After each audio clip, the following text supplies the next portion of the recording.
আসসালামু আলাইকুম। শুরু করছি আমাদের আজকের পর্ব। আমরা বিগত কয়েকদিনের মধ্যে আরবি অক্ষর চেনা, অক্ষরের উচ্চারণ করা এবং শব্দের মধ্যে কীভাবে আরবি বসে অক্ষরগুলোর মাধ্যমে শব্দ তৈরি করা হয় যে প্রসেসে, সেটা আমরা জানলাম। আজ আমরা গ্রামারে চলে যাচ্ছি। গত ক্লাসে আমরা গ্রামারের একটা ছোট্ট অংশ পড়িয়েছিলাম, সেটা হচ্ছে পার্ট অফ স্পিচের মধ্যে যে টেন্সের পরিবর্তন হয়, অর্থাৎ ভার্বের যে পরিবর্তনগুলো হয় টেন্স ভিত্তিক, মানে হচ্ছে সময় ভিত্তিক কাজ করে, সেটা শুরু করেছিলাম। আমরা সেটাকে আজকে আবার কন্টিনিউ করব। যেমন আমরা গত ক্লাসে শিখেছিলাম, যখন হচ্ছে আরবি গ্রামারের অ্যাকর্ডিং টু আরবি গ্রামার যে কোনো 3 অক্ষর দ্বারা একটা স্পেসিফিক অর্থ দিবে, যেমন ফা, আইন, আল্লাম, এই 3টা অক্ষর দ্বারা বোঝাবে কোনো কাজ করা। যখন ফা আলা হবে, 3টাই জবর হবে, তখন বোঝানো হবে কোনো একজন third person singular number male এই কাজটা করলো। কখন করলো? পাস্ট ইনডিফিনিট বা অতীতকাল, সাধারণ অতীতকালে। ফা লা যখন হবে, 2টা লামের শেষে এখানে এক্সট্রা আলিফ আসবে, তখন সেটা হয়ে যাবে থার্ড পারসন ডাবল নাম্বার। ইংরেজিতে যেমন প্লুরাল আসছে, কিন্তু আরবিতে ডাবল থাকে, তাই ডাবল নাম্বার হয়ে যাবে, 2জন হয়ে যাবে, এবং সেটা হবে মেইল। এবং ওই সেম কোন সময়? পাস্ট ইনডিফিনিট বা নর্মাল পাস্টে। ফালু যখন হবে, তখন সেটা হয়ে যাবে প্লুরাল, সকল, মাল্টিপল, মানে মোর দেন 2। মেইল, তারা, মানে থার্ড পারসন, এবং সেটা হবে কি? পাস্ট ইনডেফিনিট, বা আমরা বলতে পারি নর্মাল পাস্ট যেটা। আচ্ছা, আমরা এভাবে ফালাত পড়েছিলাম, যখন তাটা আসবে তখন সেটা অর্থ হয়ে যাবে একজন উইমেন। ঠিক আছে, একজন উইমেন, এবং সেটা একজন, মানে third person singular number female, এবং অবশ্যই সেটা কি ছিল? পাস্ট ইনডেফিনিটের। কোনো একটা কাজ করছিল, এটা কি তাহলে অ্যাফার্মেটিভ, এবং এটা অ্যাক্টিভ, যেহেতু সে কাজটা করছে। না করলে নেগেটিভ হয়তো, তাকে দ্বারা করানো হইলে বা তাকে তার উপরে কৃত হইলে, তখন হয়তো এটা প্যাসিভ। আমরা সেগুলো আজকের ক্লাসে শেষ করব। ওকে, ফালাতা 2জন ফিমেল, তারা, ঠিক আছে। ফালনা, তারা সকল ফিমেল। এই যে আমরা এইটুকু করলাম, আমাদের এইটুকু প্রিভিয়াস ক্লাসে করা হয়েছিল। আজকে আমরা শুরু করব পরের জায়গা থেকে। আশা করি আপনারা অলরেডি ফাআলা, ফাআলা, ফাআলু, ফাআলাত, ফাআলাতা, ফাআলনা এটুকু পড়েছেন, এবং আপনাদের হোমওয়ার্ক ছিল এই 3টা সিগা মানে কি? সিগা মানে হচ্ছে আপনার মেইন যে ভার্বের ফর্ম, সেই ভার্বের ফর্ম। আর নাসরু, এখানে নুন, সদ আর র, 3টা আলাদা অক্ষর আছে। এই যে র, এই যে সদ, এবং এই যে নুন, 3টা আলাদা অক্ষর। এই 3টা অক্ষরের মানে হচ্ছে সাহায্য করা ভিত্তিক যে কোনো কিছু। এখন আমি আরবির যত জায়গায়, আপনি কোরআন শরীফে হোক, যে কোনো আরবি জায়গায় যদি নুন, সদ আর র একসাথে দেখেন, তাহলে তার অর্থ হবে হচ্ছে সাহায্য করা রিলেটেড যে কোনো কিছু। এখন আমি এটা পাস্টে বলবো, প্রেজেন্টে বলবো, আমি সাহায্য করছি না অন্য কেউ সাহায্য করছে বলবে, নাকি সাহায্য যদি করা হয় এমন কিছু বলবে, সাহায্য করার হুকুম হবে, সাহায্য না করার কথা বলা হবে, সাহায্যকারী হবে, সাহায্য করার জায়গা হবে, এরকম অনেক কিছু হতে পারে। কিন্তু পুরোটা হবে কি নিয়ে? সাহায্য করা রিলেটেড হবে। ঠিক আছে। তারপরে এই যে আল খরুজু, এখানে খ, র আর জিম, এই যে দেখেন খরজা, যে মানে পাস্টের ইনডেফিনিট পাস্টের থার্ড পারসন সিঙ্গুলার নাম্বার যে ফর্মটা, সেখানে অ্যাকচুয়ালি ওই 3টা অক্ষরই থাকে, আর কোনো অক্ষর থাকে না, এবং জবরজের শুধু জবরে থাকে। সাধারণত একটু চেঞ্জ হয় জবরজেরে, তবে শুধু এই 3টা অক্ষর, মূল 3 অক্ষর যেটা, সেই 3টা অক্ষর আমরা third person singular number past ইনডিফিনিটে পাই মেইলের ক্ষেত্রে। ফিমেলে ফাআলাত হয়ে গেছিল, তা আসছিল, তো শুধুমাত্র আমরা ওই জায়গাটাতে এসে পাই। এই যে 3টা খ, র, জ, এর মধ্যে বের হওয়া। এখন আপনি এটা দ্বারা যে বের হচ্ছে তার কথা বলতে পারেন, যখন বের হয়েছিল সেটাও বলতে পারেন, বের হওয়ার জায়গা বলতে পারেন, ঠিক আছে। তারপরে বের হওয়ার সময় বলতে পারেন, অনেক কিছু বলতে পারেন। আমি বের হয়েছি, সে বের হয়েছে, তারা বের হয়েছে, কোনোটা মানুষ বের হচ্ছে, হবে, অনেক কিছু হতে পারে। যদি হয়তো আফসোস, ইন্টারেস্ট, অনেক কিছু হতে পারে, বাট সব কিছু হবে কি? বের হওয়া নিয়ে। কোরআন শরীফ থেকে শুরু করে যে কোনো জায়গায় আরবিতে এই 3 অক্ষর দ্বারা সবসময় বোঝানো হবে খ, র, জিম। খ, র আর জিম, এই খরজা দ্বারা, খরচুন দ্বারা বোঝানো হবে বের হওয়া রিলেটেড যে কোনো কিছু। ঠিক আছে, আমরা সামনে দেখবো এরকম। ওকে, আপনাদের হোমওয়ার্ক ছিল হচ্ছে এই নাসর, খরজা, দাখলানে, দাখলানে প্রবেশ করা, ঠিক আছে। যেমন আমরা বাংলাদেশে আলিয়া মাদ্রাসাতে যখন বলা হয় যে দাখিল পাশ করেছে, তো দাখিল শব্দটা আসছে এই দাখলা থেকে, মানে প্রবেশ করা। তাহলে সে কি করলো? দাখিল পাশ করলো মানে সে প্রবেশ করলো। কিসে প্রবেশ করলো? উচ্চ শিক্ষায়। একটা ইন্টারেস্টিং বিষয় দেখেন, এই দাখিল শব্দের সাথে আরেকটা শব্দের মিল আছে, সেটা হচ্ছে এন্ট্রান্স পাস। বলে না এন্ট্রান্স পরীক্ষা দিয়েছে ছেলে এবার, মেট্রিক যেটা, মেট্রিক তো 10th পরীক্ষা মেট্রিক, এটা মেট্রিক ফর্মে, মানে কিলোগ্রাম কিলোমিটার যে ফরমেশনটা, ইউনিট ফরমেশন সেটা, কিন্তু এটাকে মানে মেট্রিক ফরমেশন বলি আমরা। তো মেট্রিক পরীক্ষা দিয়েছে মানে সে ওই 10th পাস করলো, ওই দিক থেকে মেট্রিক নামটা আসছে। আবার এন্ট্রান্স এক্সাম দিয়েছে, এটা কিন্তু 10th বোঝায়, যেটা আমরা এখন এসএসসি বলি, সেকেন্ডারি স্কুল বলি। সেকেন্ডারি নামটা আসছে মূলত আমেরিকান সিস্টেম থেকে, হায়ার সেকেন্ডারি আসছে পরে, হায়ার সেকেন্ডারি ইউনিভার্সিটি কলেজ, যাই হোক। তো ওই মেট্রিক 10th সিস্টেমে, কিন্তু অ্যাকচুয়ালি আগে নাম ছিল এন্ট্রান্স। এন্ট্রান্স মানে কি? প্রবেশ করতেছে সে এই পরীক্ষা দেওয়ার মাধ্যমে বাস্তব জগতের সকল প্র্যাকটিসে, পৃথিবীতে চলাফেরা, ওভারঅল বেসিক আমি জানি, আমি এখন পৃথিবীতে চলতে পারবো, ঘুরতে পারবো, বুঝতে পারবো, ইকোনমি বুঝতে পারবো, ফিলোসফি বুঝতে পারবো, বিজনেস বুঝতে পারবো, এই সকল বিষয়গুলো নিয়ে তখন আমরা আন্ডারস্ট্যান্ডিং থাকবে আমাদের। তো এইখান থেকে নাম আসলে এন্ট্রান্স। ওই এন্ট্রান্স নামটাকে মানে যখন ইংলিশ নাম এন্ট্রান্স ছিল তখন বাংলা নাম হয়েছিল, মানে তখন তো আরবি ছিল, তখন আরবিতে নাম হয়েছে হচ্ছে দাখিল, প্রবেশ করা, দাখলা প্রবেশ। এই যে দা খ লাম, এই যে দাদ দাল, এই যে খ, এই যে লাম, এই তিনটা অক্ষর দাখলা মানে দাখলু না দখুলু থেকে আসে। দখুলু মানে এটা মেইন ওয়ার্ডটা, যেমন ড্রাইভিং, এটা একটা মেইন ওয়ার্ড, কিন্তু অ্যাকচুয়ালি এটার ভার্বটা কি? ড্রাইভ। হি ড্রাইভস একটা এস আসতেছে, হি ড্রোভ চেঞ্জ হচ্ছে, আই এম ড্রাইভিং। এরকমভাবে নাউন ফর্ম। আর দখুল মানে প্রবেশ করা, আর দাখলা সে একজন পুরুষ প্রবেশ করলো, সে প্রবেশ করলো আমরা বলি। একজন পুরুষ মানে হচ্ছে ওই যে নাম্বার, সিঙ্গুলার নাম্বার, আর মেইল এটা আলাদা করে উল্লেখ করার জন্য মেয়েদের সে প্রবেশ করলো। আচ্ছা, সো এই যে দাখলা আপনাদের হোমওয়ার্ক ছিল এইটুকু পর্যন্ত, যে নাসর, নাসরু, নাসরত, নাসরতা, নাসরনা, এই 6টা জিনিস, মানে সে সাহায্য করলো, একজন মেইল, তারা দুজন মেইল সাহায্য করলো, তারা তারা সবাই সাহায্য করলো। কাকে করলো, কি সাহায্য করলো, কীভাবে করলো, এগুলো পরের বিষয়, শুধু বেসিকটা করতেছি। খরজা, সে বের হইলো, খরজা তারা দুজন বের হইলো, খরজু তারা সকলে বের হইলো, সকলে কারা? পুরুষরা। খরজাত, সে একজন মহিলা বের হইলো, সে বের হইলো, আবার বলতাম খরজাত তারা দুজন বের হইলো, কে? ফিমেল। খরজ না, তারা সকল ফিমেল বের হইলো। এভাবে দাখলা তারা প্রবেশ করলো। আপনাদের এভাবে প্র্যাকটিসটা করার কথা ছিল। আমরা সামনের হোমওয়ার্ক আবার আগাবো, এই 3টা দিয়ে শুরু করছি আপাতত। তো আমরা আজকের পরের পার্টটাতে আসি।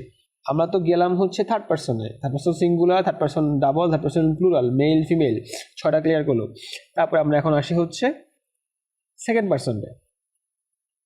সেকেন্ড পার্সনে আমরা যখন দেখছি তখন আসতেছে এই যে ফালা, ফালু। আমরা একটু রিভিশন দিয়ে আসি। ফালা, ফালু, ফালাত, ফালাতা, ফালনা, এটুকু পড়লাম। এখন হচ্ছে এখান থেকে শুরু। ফালতা, লামে সাকিন বা জজম বা স্টপ, তাতে আবার জবর। ফালতা এর মানে হচ্ছে তুমি, সেকেন্ড পার্সন তুমি। অবশ্যই আবার একজন মেল হবে, একজন মেল, দুজন মেল, সকল মেল, একজন ফিমেল, দুজন ফিমেল, সকল ফিমেল, এভাবে ভাগ করবো আমরা। করলে কোন ফর্ম? পাস্টের ইনডেফিনিট, অ্যাক্টিভ এবং অ্যাফার্মেটিভ, ঠিক আছে। ফালতা, ফালতুমা, তোমা মানে তোমরা দুইজন। ফালতুম, তোমরা সকলে, কোন সকলে? ছেলেরা সকলে। ফালতি, তুমি একজন মেয়ে, কি করলা? কাজটা করলা। ফালতুমা, তোমরা সকল মেয়ে, তোমরা দুজন মেয়ে কাজটা করলা। ফালতুন না, তোমরা সকল মেয়ে কাজটা করলা। এবার খেয়াল করে দেখেন, তুমা আর তুমা দুটা মিলে গেছে না? এই যে এই তুমা আর এই তুমা মিলে গেছে না? তাহলে যদি আমি বলি ফালতুমা, তাহলে আমি বুঝাবো তোমরা দুজন মেয়ে বা তোমরা দুজন ছেলে কাজটা করছো, ঠিক আছে, কোনোটা কাজ করছো। যেহেতু আমরা মেইন ভার্ব নিয়ে কাজ করতেছি, তাই আমরা ফালতা। যেহেতু ফাল তোমার যদি বলি নাসর তুমা, ফা, এখানে ইম্পর্টেন্ট মনে রাখবেন, ফা, আইন, লাম, এই 3টা মূল অক্ষরের জায়গায় আপনি অন্য 3টা মূল অক্ষর বসাইলেও ওই 3টা মূল অক্ষরের যে অর্থ, সে অর্থ দিবে, কিন্তু টেন্স এবং পরবর্তীতে এখানে যে কি বলে প্রোনাউন বা জমির, সেই অনুযায়ী অর্থ দিবে এই ঘটনাকে কেন্দ্র করে। যেমন ফাল তুমা, তোমরা দুজন পুরুষ একটা কাজ করছো। তাহলে না সদ, দেখেন ফাতে আপনি নুন বসাবেন, সদ বসাবেন আইনে, লামে বসাবেন কি র। নুন সদ র, তিনটা অক্ষর তিন জায়গায় বসবে। এই যে তিনটা অক্ষর তিন জায়গায় বসলো, ফাতে একটা, আইনে একটা, লামে একটা, মানে ফার জায়গায় একটা, আইনের জায়গায় একটা, লামের জায়গায় একটা, এই তিনটা জায়গাকে আমরা তিনটা নাম দিয়েছি। কি নাম দিয়েছি? ফা মানে প্রথম যে জায়গাটা, সেই জায়গাটা আমরা নাম দিয়েছি প্রথম অক্ষরের জায়গা, দ্বিতীয় অক্ষরের জায়গা, তৃতীয় অক্ষরের জায়গা। প্রথম অক্ষরের জায়গার নাম হচ্ছে ফা কালিমা, ঠিক আছে? কালিমা মানে কি? শব্দ ছিল। কালিমা মানে আরো হচ্ছে অংশ, স্থান বোঝায়। কালিমা মানে অংশ বা স্থানও বোঝায়। যেমন পার্ট অফ স্পিচ, স্পিচের অংশ, ঠিক আছে? এরকম কালিমা মানে অংশ, টুকরা। তাহলে এই যে ফা আলার মধ্যে কি অংশ, কোন অংশ এটা? এটা হচ্ছে ফা কালিমা, মানে ফা বা শব্দের প্রথম যে অক্ষর বসবে সে অক্ষর বসার স্থান। যেমন এখানে ফা কালিমাতে কি বসছে? ফা বসছে। এরপরে আছে আইন কালিমা। এখানে আইন কালিমা মানে শব্দ দ্বিতীয় স্থান, মূল অক্ষরের দ্বিতীয় স্থান। আইন কালিমা মূল অক্ষরের দ্বিতীয় স্থান, এখানে আইন কালিমাতে কি বসছে? আইন বসছে। তারপরে লাম, এই লাম কালিমা, লাম কালিমা মানে মূল অক্ষরের তৃতীয় স্থান বা শেষ স্থান, ঠিক আছে? সাধারণত মূল অক্ষরের তাহলে দেখেন কিছু জায়গা থেকে চার অক্ষরের, সেগুলো আমরা সামনে শিখবো, পরে দিয়েছে। কিন্তু এখানে মূল অক্ষর কয়টা? মূল অক্ষর তিনটা। আরবিতে সবসময় প্রত্যেকটা অর্থ দিতে মূল অক্ষর তিনটা ব্যবহার করা হয়। আর ইংরেজির মতো অনেক বড় ওয়ার্ড, ছোট ওয়ার্ড এরকম কিছু নাই। আরবিতে সবসময় যে কোনো ভার্ব তিন অক্ষরেরই হয়। ইন্টারেস্টিং এবং খুব মজার বিষয় জিনিসটা, আমার কাছে খুব ভালো লাগে, খুব ইজিলি বোঝা যায়। এবার ইন্টারেস্টিং বিষয়। যাই হোক, ফা কালিমা, আইন কালিমা, লাম কালিমা। ফা কালিমা মানে হচ্ছে প্রথম মূল অক্ষর বসার প্রথম জায়গা, আইন কালিমা মূল অক্ষর বসার দ্বিতীয় জায়গা, লাম কালিমা মূল অক্ষর বসার তৃতীয় জায়গা বা তৃতীয় মূল অক্ষর বসার জায়গা। তাহলে না স র, নুন সদ র, মূল অক্ষর এখানে বলেন তো প্রথম মূল অক্ষর কি? নুন। তাহলে কোন কালিমাতে বসবে? ফা কালিমাতে বসবে। নুন কালিমাতে বসবে না, আমরা ফা কালিমা, আইন কালিমা, লাম কালিমা বলে মূল অক্ষর, প্রথম মূল অক্ষর, দ্বিতীয় মূল অক্ষর এবং তৃতীয় মূল অক্ষর বুঝাচ্ছি, এই জায়গাগুলো বুঝাচ্ছি। ওকে, তাহলে ফাল তুমা মানে তোমরা দুজন পুরুষ কাজটা করছো, কোনো একটা কিছু করছো। এখন আমি ফা কালিমা বা প্রথম মূল অক্ষর জায়গায় বসানোতে আমি নুন বসাবো, তাহলে না হইলো। তারপরে আইন মূল অক্ষর জবরজের ঠিক রাখা লাগবে, যা এখানে থাকবে হুবহু তাই রাখবো। আইন কালিমা বা দ্বিতীয় মূল অক্ষর জায়গায় বসবে কি? সদ, তাহলে না হবে স হবে। এরপরে র যেটা কি ছিল? তৃতীয় মূল কালিমা, মূল অক্ষর, তাহলে তৃতীয় মূল অক্ষর বসবে তৃতীয় মূল অক্ষরের জায়গায় বা লাম কালিমাতে। এখানে কি অবস্থায় বসবে? জজম বা সাকিন আছে, এখানে দেখেন জজম বা সাকিন আছে, জজম বা সাকিন অবস্থায় বসবে। তাহলে ফাল হয়ে যাবে নাসর। আর তুমা যেটা কি? এটা এক্সট্রা জমির, এক্সট্রা প্রোনাউন, যেটা বোঝানো হবে দুজন পুরুষকে। তাহলে নাসর তুমা মানে হচ্ছে তোমরা দুজন পুরুষ কি করলা? সাহায্য করলে। ফাল তোমা, তোমরা দুজন পুরুষ কোনটা কিছু কাজ করলে। নাসর তোমা, তোমরা দুজন পুরুষ সাহায্য করলে। তাহলে ভাই আপনারা একটু বলেন তো, এই যে খরজুন দিয়ে যদি বলি আমি, খরজ তুমা, এই যে খরজা থেকে আনলাম, আল খরজু থেকে, তাহলে খরজ তুমা মানে কি? তোমরা দুজন বের হইলে, ঠিক আছে? ইজি না? এভাবে পুরো 14টা অর্থ এরকম ভাবে রিপিট হবে বা ডিফারেন্ট হবে। আসেন, এই যে এখানে ফালতা, তাহলে ফালতা মানে তুমি একজন পুরুষ কাজ করলা। ফাল তোমা, তোমরা দুজন কাজ করলা বা কিছু করলা। ফালতুম, তোমরা সকল মেল কাজ করলা। ফালতি, তুমি একজন মেয়ে কাজ করলে বা করলা, কিছু একটা করলা। ফালতি, ফালতুমা, তোমরা দুজন মেয়ে কাজ করলে। ফালতুন না, তোমরা সকল মেয়ে কাজ করলে। আচ্ছা, তারপরে আসতেছে ফালতু। ফালতু মানে আমি একজন পুরুষ হইতে পারি, আমি মহিলা হইতে পারি, আমি করলাম। ফালতুর, ফাল না, ফালতুর পরে ফাল না। আমরা সকলে, আমরা দুজনে, আমরা মেল, আমরা ফিমেল, যাই হই না কেন, আমরা সবাই। আমরাতে ইংলিশ বা বাংলাতে যেরকম এক বচন, বহু বচন, দ্বিবচন কিন্তু বাংলায় হইতে পারে, তোমরা দুজন যেখানে বলি আমরা, কিন্তু এমনিতে আলাদাভাবে বহু বচনকে রিপ্রেজেন্ট করার মতো কিছু নাই। দুবচনকে শুধু আরবিতে দ্বিবচন রিপ্রেজেন্ট করার জন্য অপশন আছে। কিন্তু এই যে ফার্স্ট পার্সন, যখন এই যে এখানে কিন্তু আমি কি চলে আসছি? ফার্স্ট পার্সন চলে আসছি। তাহলে ফালতু মানে আমি ফার্স্ট পার্সন, ফাল না আমরা first person singular, first person plural, এই ফালতু ফাল না হয়ে গেল। মেল ফিমেল দুইটা এখানে বোঝানো হয়, অ্যাকচুয়ালি ইংলিশ ঠিক যেরকম সেরকম ভাবে। ওকে, তাহলে আমরা আজকের মাধ্যমে এইটুকু সময়ের মধ্যে অলরেডি শেষ করে ফেলছি কি?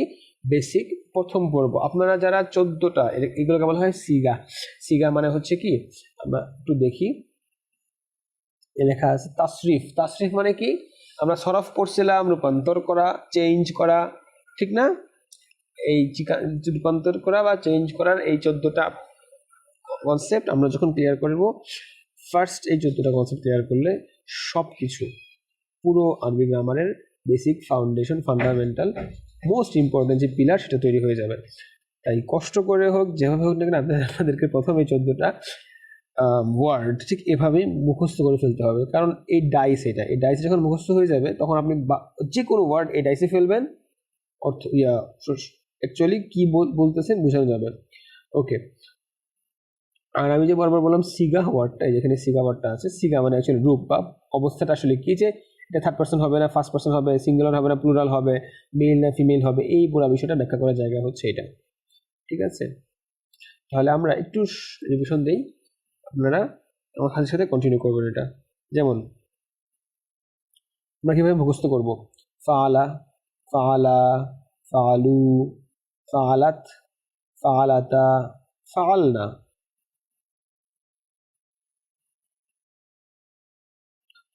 তারপর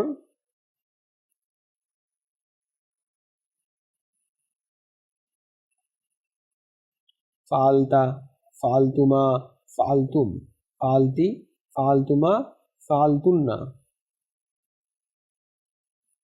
তারপর ফালতু, ফালনা।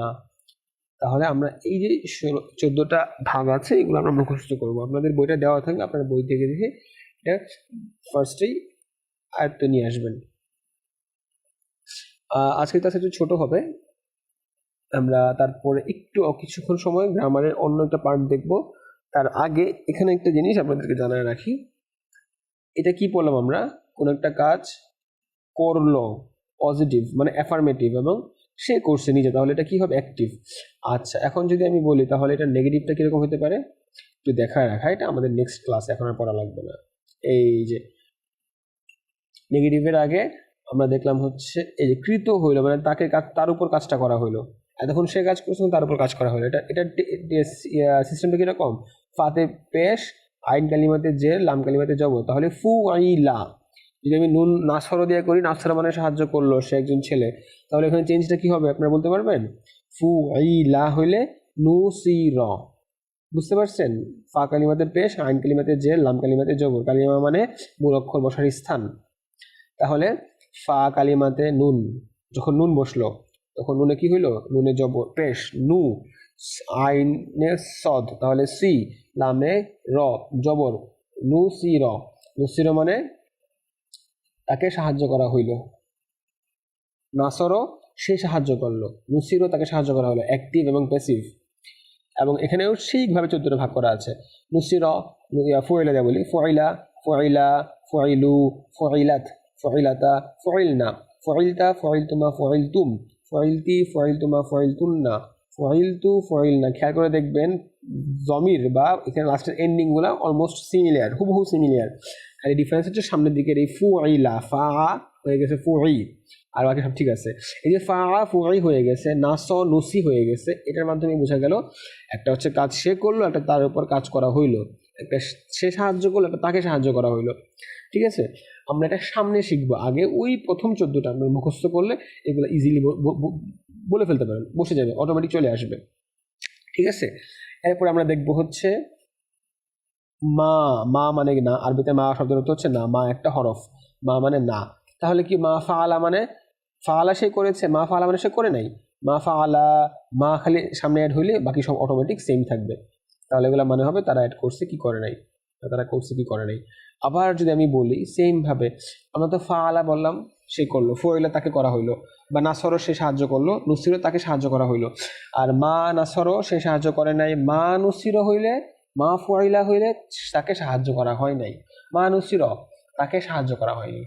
আচ্ছা, তো যদি হুট করে আমরা প্রশ্ন করি, তাহলে যদি আমি বলি মা নুসির তু মানে কি, নুসির তু কোথেকে আসে দেখা লাগবে, নুসির তু আসছে ফয়েল তু থেকে। ফয়েল তু কি? ফয়েল তু ফয়েল না, এই যে দেখেন ফয়েল তু মানে কি, আমি আমাকে করা হয়েছে, তাহলে ফয়েল তু মানে আমাকে করা হয়েছে, নুসির তু আমাকে সাহায্য করা হয়েছে, মা নুসির তু আমাকে সাহায্য করা হয়নি। তাহলে আপনি বলতেই পারেন এই সময় আমাকে সাহায্য করা হয়নি, বা তুমি সাহায্য করো নাই, তাহলে কি হবে? এই যে তুমি ফালতু কি বলে, আর শুরু থেকে আসি ফালা ফালা ফালু ফালাত ফালাদা ফালনা ফালতা ফালতা মানে তুমি যে পুরুষ কাজ করছো, ঠিক আছে। তাহলে নাসরতা তুমি যে পুরুষ সাহায্য করছো, নুসিরতু তোমাকে সাহায্য করা হয়েছে, মা নুসিরতু তোমাকে সাহায্য করা হয়নি। দেখেন আমাদের ওই শুরুর থেকে ফালা থেকে ভেবে আইনে এখানে আসা লাগতেছে, এই যে আসা যা লাগতেছে এই পাঁচটা ধরে আসা লাগতেছে, এই জন্য প্রথম যে 14টা আছে সেই 14টা মুখস্থ করতে বাকি সবকিছু অটোমেটিক চলে আসবে। এবং প্র্যাকটিস করতে করতে দেখা যাবে যে কোনো জায়গায় হুট করে বললে আমরা যদি ইমিডিয়েট ধরতে না পারি তাও ওই শুরু থেকে লাইনটা ধরে আসতে পারবো, এসে বুঝে ফেলতে পারবো। আর প্র্যাকটিস করতে করতে এক সময় হুট করে যা বলবো তা ধরে ফেলতে পারবো।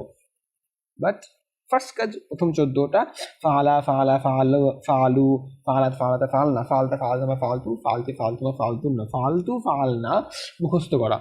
তারপর আমাদের এগুলো কন্টিনিউয়াস প্র্যাকটিসের মধ্যে আসবে। আমরা এতক্ষণ পর্যন্ত দেখলাম সাবজেক্ট অ্যাক্টিভ দেখলাম, প্যাসিভ দেখলাম, এবং অ্যাক্টিভ প্যাসিভের দুটি পজিটিভ এবং নেগেটিভ দেখলাম। আমাদের ফেলে মাজির বেসিক এইটুকু শেষ। সামনে অনেক কিছু আছে আমরা দেখা দিতে পারি, যেমন অদ শব্দের অর্থ আমরা একটু আগে বলছিলাম নিকটে কিছু, এটাকে বলা হয় মাজি করিব, মানে কি কাছে নিকটে।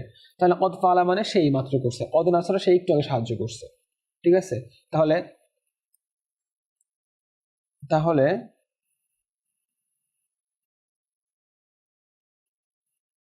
দেখেন তো সেই একটু সাহায্য করে তাহলে অদমা নাসর অদমা ফালতা, আর যদি সেই একটু সাহায্যকৃত হয় না তাহলে অদমা নুসিবতু নুসির অদমা ফয়লা, এরকম হবে। মানে এগুলা একটু ইজি, অনেক ইজি, আপনাদের একটু খালি হচ্ছে প্রথমটা মুখস্থ করে আমরা এগুলো পরে রিভিশন দিয়ে দিব আস্তে আস্তে, ঠিক আছে। আর যে যে জায়গাগুলো পরবর্তীতে পড়ানোর প্রয়োজন আছে নতুনভাবে সেগুলো আমরা পড়াই দিব, এবং এগুলো প্রত্যেকটা রিভিশন দিব আমরা নেক্সট ক্লাসে একবারে পুরো মাসির যে কনসেপ্টগুলো সেগুলো শেষ করে দিব, ঠিক আছে। আচ্ছা আপাতত এইটুকু গেল আমাদের টেন্সের গ্রামারের অংশ। এবার আমরা আসি বেসিকের মধ্যে। আমরা গত ক্লাসে পার্ট অফ স্পিচের মধ্যে যখন আমরা টেন্সে চলে গেছিলাম যে ভার্বের বিভিন্ন ফরমেশন সাবজেক্ট অনুযায়ী নাম্বার অনুযায়ী ফরমেশন চেঞ্জ হচ্ছে, এটা তো ভার্বের ছিল। ভার্ব মানে ফেল আমরা আগেও বলছিলাম, ঠিক না?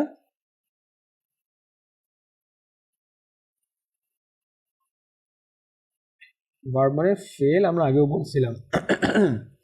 এখন এই ফেল যদি আমরা এবার আসি, আমাদের তো আর দুটো জিনিস বাকি আছে, একটা হচ্ছে এসএম, একটা হচ্ছে হরফ মানে কি এসএম আর ফেল বাদে, নাম আর ভার্ব বাদে বাকি যে কোনো কিছু কি আমরা বলতেছি এসএম বা হরফ, এসএম আর ফেল বাদে। আচ্ছা তাহলে আমরা এতক্ষণ দেখলাম হচ্ছে মুফিদ বা একক অক্ষর একক শব্দ, এরপরে দেখলাম মুরক্কাব মানে কি, মুরক্কাব মানে যুক্ত, দুই বা দুইয়ের অধিক কি মিলবে কালিমা আমার শব্দ কালিমা মিলে যে হয় তা হচ্ছে মুরক্কাব মানে হচ্ছে অ্যাকচুয়ালি আপনার কমপ্লেক্স কিছু, যুক্ত কিছু, ঠিক আছে। আচ্ছা যুক্ত যদি থাকে সে তো সেন্টেন্স হয়ে যেতে পারে, তাই না? আমি ভাত খাই কয়েকটা শব্দ একসাথে যুক্ত করলাম, সেন্টেন্স হয়ে গেল, তাহলে মুরক্কাব সেন্টেন্স হতে পারে। যখন মুরক্কাব কমপ্লিট সেন্টেন্স হবে তখন তাকে আমরা বলবো মুরক্কাবে মুফিদ মানে মোটামুটি সম্পন্ন বোঝায়। আমরা তাও একটু ওয়ার্ডটা দেখে আসি এখান থেকে, মুফিদ মুফিদ এই যে মুফিদ মানে হচ্ছে ইউজফুল বেনিফিশিয়াল।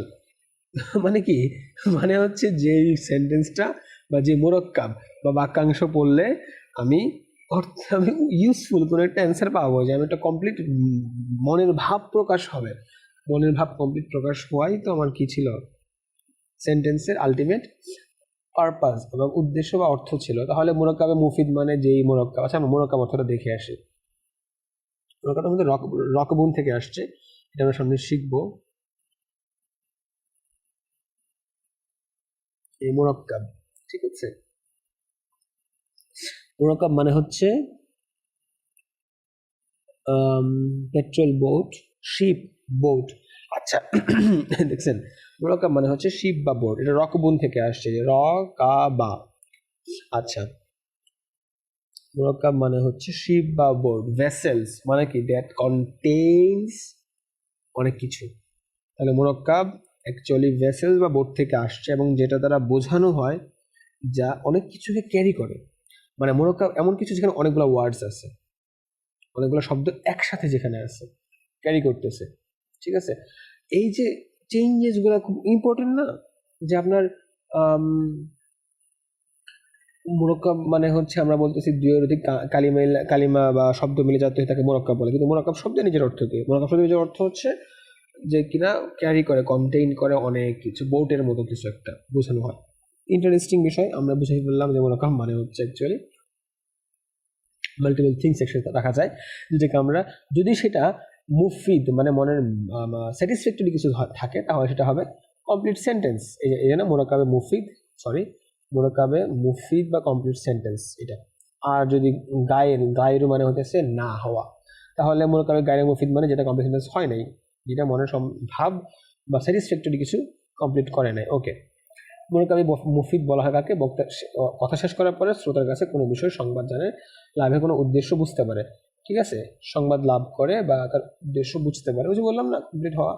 এটা আমাদের বেসিক সেন্টেন্সের মিনিং, মানে বাক্যের অর্থ এটা, মানে পূর্ণ কথা, এক কথায় পূর্ণ কথাকে একে আলাদাভাবে জুমলাহ বলা হয়, জুমলাহ বা কালাম বলা হয়। আল্লাহর কালাম মানে আল্লাহ যে কথাটা আমাকে বলছে সে কথাটা কমপ্লিট তিনি করছেন, এই জন্য কালামুল্লাহ, কোরআনকে কালামুল্লাহ বা আল্লাহর কালাম বা আল্লাহ তাআলার বলা কমপ্লিট অর্থ, যে উনি যা বলতে চাইছেন তা সম্পূর্ণ এখানে বলেছেন বলে আমরা এটাকে কালাম বলতেছি।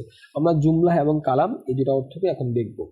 জুমলা অবশ্য দেখি, জুমলা এই যে জুমলা মানে কি? জুমলা মানে হচ্ছে টোটাল, সাম, হোল থিং, ঠিক আছে, পুরো ক্রাউড, যা কিছু বলে ফুল সেন্টেন্স বা ফুল ক্লজ, তখন আমরা তাকে জুমলা বলি, টোটাল হয়ে যাওয়া অবশ্যই। আর দেখলাম কালাম, এই কালাম, কালামুল্লাহ সেই কালাম, কালাম মানে স্পিচ, ওকে, ফুল স্পিচটা, ঠিক আছে। আমরা যেহেতু মনের ভাব সম্পূর্ণ প্রকাশ করছি তাহলে আমরা তাকে টোটাল বললাম এবং ফুল স্পিচ করলাম, আমাদের এইটুকু মনে রাখতে হবে। এখন দেখেন এই যে জুমলা বা ফুল স্পিচ বা ফুল সেন্টেন্স, সেটা কয় ভাগ করা হয়? একটা হচ্ছে খবরিয়া আর একটা হচ্ছে ইনশাইয়া। আমি কিছু বলবো না, আমি ডিকশনারি থেকে দেখাচ্ছি। খবরিয়া আপনারা সবাই বুঝতে পারছেন, এটা খবর থেকে আসছে, মানে যেই সেন্টেন্সটা আমাদেরকে কোনো একটা ইনফরমেশন দেয়, খবর বা নিউজ দেয়, যেমন অমুক এই কাজ করছে, অমুক সেই কাজ করছে, অমুক এরকম করছে, সেরকম করছে, যেমন নাসরও সে সাহায্য করছে। দেখছেন, একটা নাসরও ওয়ার্ড দ্বারা আমি ফুল সেন্টেন্স বলতে পারতেছি, নাসরও সে সাহায্য করছে, নাসর তু আমি সাহায্য করেছি, নাসর না আমরা সবাই সাহায্য করেছি, নুসির তু আমাকে সাহায্য করা হয়েছে, মা নুসির তু আমাকে সাহায্য করা হয়নি। এই সবগুলা কি? জুমলায় খবরিয়া, তাই না? যা খবর দিচ্ছে বা ইনফরমেশন দিচ্ছে আমাকে।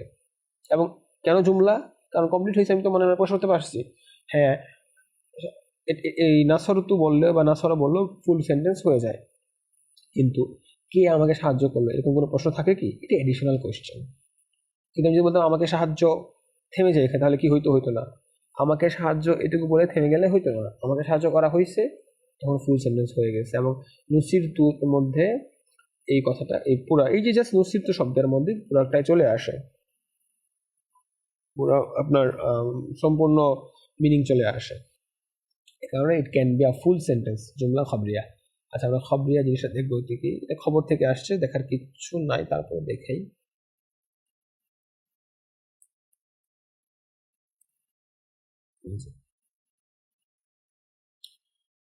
খবর, ওই যে নিউজ, খবর, ইনফরমেশন, যেটা আমি ইনফরমেশন দিচ্ছি, এটা হচ্ছে ইনশা ইয়া, তাই না? ইনশা ইয়া, ইনশা ইয়া, ইনশা ইয়া মানে ক্রিয়েটিভ, কনস্ট্রাকটিভ, অ্যানালিটিক্যাল, ঠিক আছে। তার মানে কি আসতেছে? ইনশা ইয়া মানে ইয়া, যে এটা, তার মানে কি এখানে ক্রিয়েটিভ কিছু আসতেছে। হোয়াট ইজ ক্রিয়েটিভ কিছু? হোয়াট ইজ ক্রিয়েটিভ কিছু? ক্রিয়েটিভ কিছু মানে হচ্ছে, আমরা খবরটা স্কিপ করলাম, ইংলিশে চলে যাচ্ছি। এই যে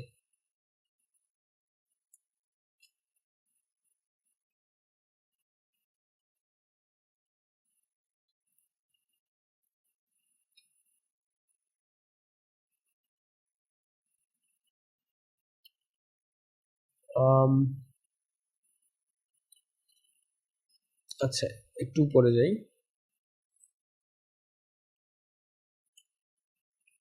মুরাক্কাবে সাউথি লাগবে এখন না।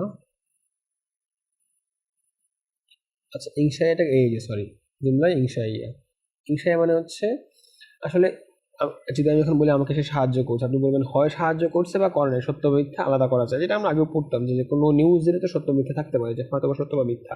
কিন্তু ইনশাইয়া কি বলছি আমরা, ক্রিয়েটিভ হওয়া। ইনশাইয়া মানে কি, ক্রিয়েটিভনেস, কনস্ট্রাকটিভ কিছু, ঠিক আছে, স্টাইলিশ কিছু, এডিট করা যেমন কিছু। ইনশাইয়া মানে আরও অনেক আছে, যেমন হচ্ছে ফরমেশন, মেক, কিছু তৈরি করা, ক্রিয়েটিভিটি। এই যে ইনশাইয়া তাহলে মানে কি জানলাম আমাদের, যে যেই সকল জিনিস কমপ্লিট সেন্টেন্স ক্রিয়েট করে এবং এগুলো আমাদের কি করে, কোনো একটা আইডিয়া দেয়, আইডিয়ালজি দেয়। আচ্ছা, আইডিয়া দিলে সেটা কি সত্য মিথ্যা হতে পারে, না হতে পারে। যেমন ভাই তুমি কাজটা করো প্লিজ, কি করলাম, একটা হুকুম করলাম, একটা আদেশ করলাম, এই ধরনের শব্দগুলো যেগুলো কোনো ইনফরমেশন দেয় না, বরং কোনো একটা কাজ করতে বলে, কোনো একটা কাজ না করতে বলে, কোনো একটা কাজ অনুরোধ করে, দোয়া করে, আল্লাহ যেন তোমার ভালো করেন, দোয়া করে দিলাম। আচ্ছা, এই যে দোয়াটা করছি, আমি কি মিথ্যা কিছু করছি, নাকি আমি সত্য কিছু বলছি? আমি তো সত্য মিথ্যা কিছু বলছি না, বলছি বোঝাই যাবে না এখানে। আমি বললাম ভাই প্লিজ তুমি এই কাজটা করো, আমি যে বললাম এই কাজটা করে, আমি কি সত্য কথা বলছি না মিথ্যা কথা বলছি? আমি কোনো কথা বলি না যেটা সত্য বা মিথ্যাতে জাজ জাজ করা যায়, আমি একটা কাজ করতে বলছি। যদি বলতাম তুমি যদি ভালো মতো পড়ো তাহলে পাশ করবা, তাহলে এখানে উত্তর আসে যে হ্যাঁ, হয় সে আসলে তো ভালো মতো পড়ে নাও পাশ করতে পারি, সত্য মিথ্যাটা থাকে, ওটা হয়তো কি নর্মাল ওয়ার্ড। কিন্তু যদি বলি ভাই তুমি ভালো মতো পড়ো, এর তো কোনো মানে ট্রু ফলস নাই, এর মধ্যে জাস্ট একটা হ্যাঁ আমাকে কাজ করতে হচ্ছে, কাজ করবো, ডু ইট, এরকম। তার মানে জুমলা ইনশাইয়া হচ্ছে যে কোনো ধরনের সেন্টেন্স যেগুলো কোনো কাজ করতে বলা হয়, কোনো অনুরোধ করে, মানে অ্যাফার্মেটিভ নেগেটিভ এমন কিছু না, সবগুলা কি হতে পারে, ইম্পারেটিভ, অবজেক্টিভ, এক্সক্লেমেটরি, ইস যদি সে কাজটা করতো, তারপরে এরকম ওয়াদা করা, আমি কিন্তু তার খবর করে ফেলবো, ওটা করবো সামনে ফিউচারে, এটা তো এখনো হয়নি, তাহলে সত্য কথা বোঝা যাবে না। আর সাধারণত আমরা ফিউচারের যে ওয়ার্ডগুলো হয় সেগুলোতে আমরা আম, সাধারণত ফিউচারে বলতে স্পেসিফিক কিছু ফিউচার থাকে, সেগুলোতে আমরা জাজমেন্টে যেতে পারি না। জাজমেন্টে না যেতে পারলে সেটা হচ্ছে জুমলা ইনশাইয়া, ঠিক আছে, যেখানে সত্য মিথ্যা, বক্তাকে সত্যবাদী বা মিথ্যাবাদী বলা যায় না। যেমন আমি বললাম ভাই তুমি কাজটা করো, এখন আমি কি সত্যবাদী না মিথ্যাবাদী, কিছুই না, এগুলো ভাগ করাই যায় না, এটা জুমলা ইনশাইয়া। তাহলে আমরা আপাতত আজকে পর্যন্ত, শুরু থেকে লেকচার থেকে আজকে পর্যন্ত আমরা পুরো আরবি ভাষার একেবারে সাউন্ড, তারপরে অক্ষর, সেই অক্ষর থেকে শব্দ তৈরি, শব্দগুলোর মাধ্যমে বাক্য তৈরির যে দুইটা মূল প্রক্রিয়া, বাক্য যে দুই ভাগে ভাগ করা হয় সেটা বুঝলাম জুমলায়।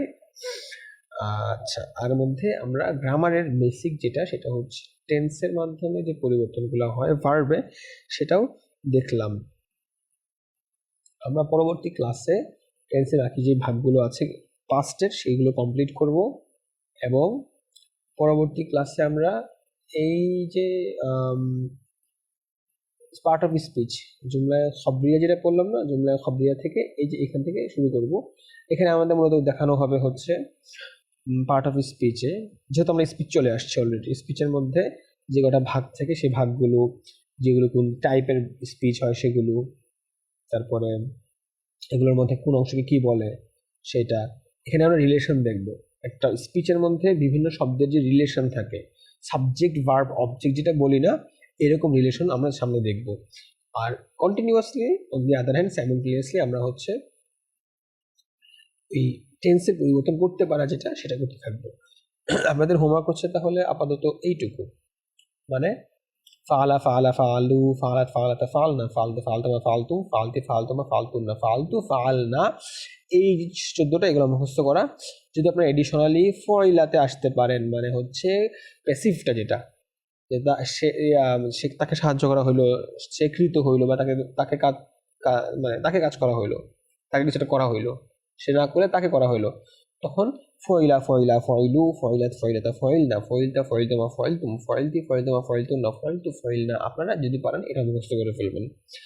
আর এই দুইটা পারলে অটোমেটিক মা পারবেন, মা ফালা শুধু একটা মা অ্যাড করতে হয় সামনে, মানে হচ্ছে করে নাই, মা ফয়লা শুধু একটা সামনে মা অ্যাড করতে হয়, তাকে করার হয় নাই, এরকম। তাহলে আপনারা চারটা মানে অ্যাফার্মেটিভ, নেগেটিভ আর হচ্ছে অ্যাক্টিভ প্যাসিভে চারটা ভার্সনই পেয়ে যাচ্ছেন, করে ফেলতে পারতেছেন। আশা করি দ্রুত হয়ে যাবে, তারপর আমরা নতুন সামনে আগাবো ইনশাল্লাহ। এবং এগুলো সবগুলো কি ধরনের অর্থ দিচ্ছে, সাধারণ কি বলে, অতীত বা পাস্ট ইনডিফিনিটের। এইটুকুই আজকে, আমরা পরবর্তী ভাগ থেকে সামনের দিকে আগাবো ইনশাল্লাহ। ধন্যবাদ সবাইকে। আসসালামু আলাইকুম।